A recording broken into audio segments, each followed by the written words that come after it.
আসসালামু আলাইকুম, কি অবস্থা, কেমন সবাই?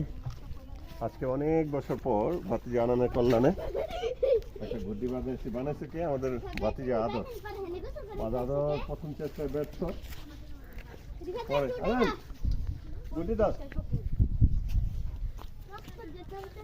এই গুড্ডি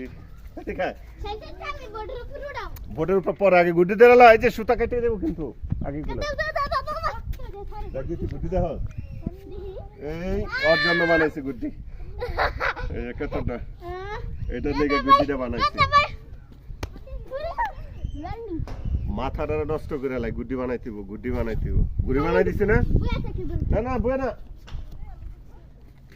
কেমন লাগতেছে আনান? কি অবস্থা আদর? হ্যাঁ, গুড্ডিটা বানাইছ? তুমি বানাইতে পারছিলা? শিওর তুমি পারো নাই?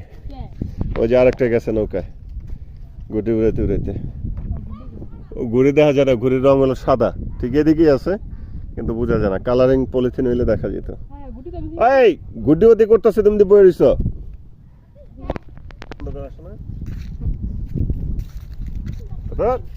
জি কি অবস্থা কাকা? দুদিন পর তো যাবো গা। হ্যাঁ, তারপর আর কি কেমন লাগবে? ভালোই লাগবো। আদর এত সামনে কেন? পরিশ্রম করো, দেশে কোনো কিছু করো, বিদেশ যাতে যাওয়া না লাগে।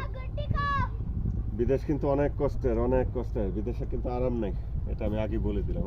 এই যে এরকম জিনিস মিস করবা, নদীর পার, নদীতে গোসল, চরে যাওয়া, নৌকা চালানো, বন্ধুদের সাথে ক্রিকেট খেলা, সবই মিস করবা। এই দিল সোনার কপে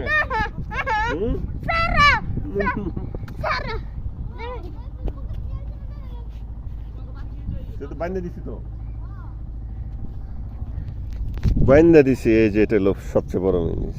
আর এই যে একটা সারাদিন মাথা খেয়ালায় ব্লক চাচা ভাতিজার ব্লক, এই যে একটা একেরে ঘুরতে থাক গড়লেই ইয়ে দেবো, ছিটে দেবো গড়। হ্যাঁ